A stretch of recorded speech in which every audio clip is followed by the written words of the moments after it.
What if I told you that To Kill a Mockingbird is overrated? Can you read and write? Wait, Atticus, let me explain. What I'm saying is, it's weird how this book is so famous. Let me tell you a story. I read this book for fun in 4th grade. I lived in Tennessee, thought it was amazing, even though I probably didn't understand it. Moved. Read it in 6th grade class. Moved. Read it in 9th grade. Moved. Read it again. By the end of school, I had read this book 6 times. 6 times. I personally never read any of these books for school. So was To Kill a Mockingbird really 600% better than all of these other books? I think there's a surprising reason it's so famous, beyond Atticus Finch being great. I don't care what the reasons are. Please, give me a chance. To understand why this book was a school staple, you need to understand other books, like The Illicit Love in The Hangman's Whip.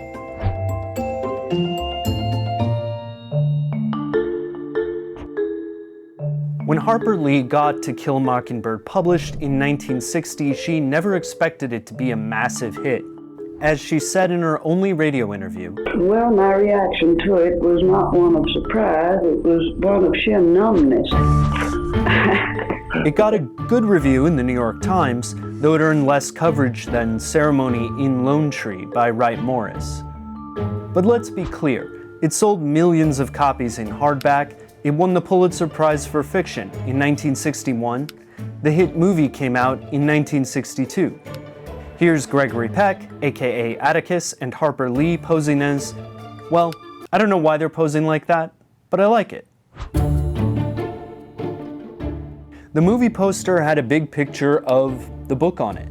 So this book was a big, critical and popular hit, but it didn't win all the awards, and it wasn't the best-selling book of the year.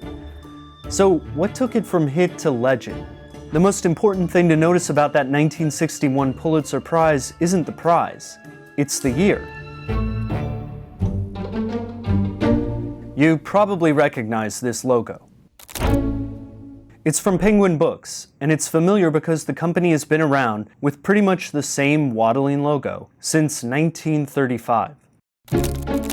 When Alan Lane founded the UK company, paperback books were revolutionary. The idea was to print good books in paperback so they'd be cheaper than hardbacks.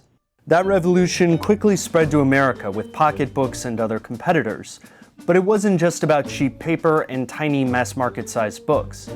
Distribution was key. Suddenly, cheap books flooded dime stores, newsstands, and gas stations. Crime writers like Mickey Spillane became huge stars. Just look at this guy. He's an author. The books started out seedy. Popular library published stuff like Silence in Court and Devil Take Her. But respectable stuff trickled in too, occasionally with sexy covers, like this shirtless Great Gatsby. Paperbacks became mainstream quickly. By 1961, the New York Times was calling it the paperback revolution. They said paperbacks weren't just for sex, sadism, and the smoking gun. The books were actually being used in schools. That's where To Kill a Mockingbird comes in. Remember that book, The Hangman's Whip? Popular Library published that, and in 1962, they also put out the mass-market paperback for To Kill a Mockingbird. Paperbacks were finally coming into their own, and To Kill a Mockingbird had perfect timing. Teachers had a cheap, popular, respectable book. And throughout the 60s, paperback publishers thought of education as El Dorado.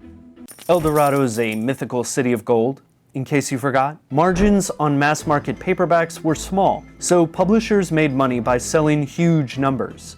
Paperbacks sold a lot of copies worldwide, 5 million, 11 million, and on and on and on. That's why To Kill a Mockingbird is so famous. And you get the sense that Harper knew it, too.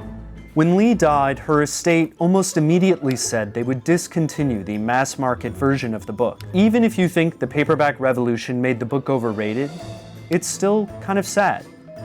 These books, these cheap paperback, kind of hard to read mass-market books, they're worth more than their price. Maybe they shouldn't be killed. Mockingbirds don't do anything but make music for us to enjoy. Don't eat people's gardens. Don't nest in the corn cribs. They don't do one thing but just sang their hearts out for us.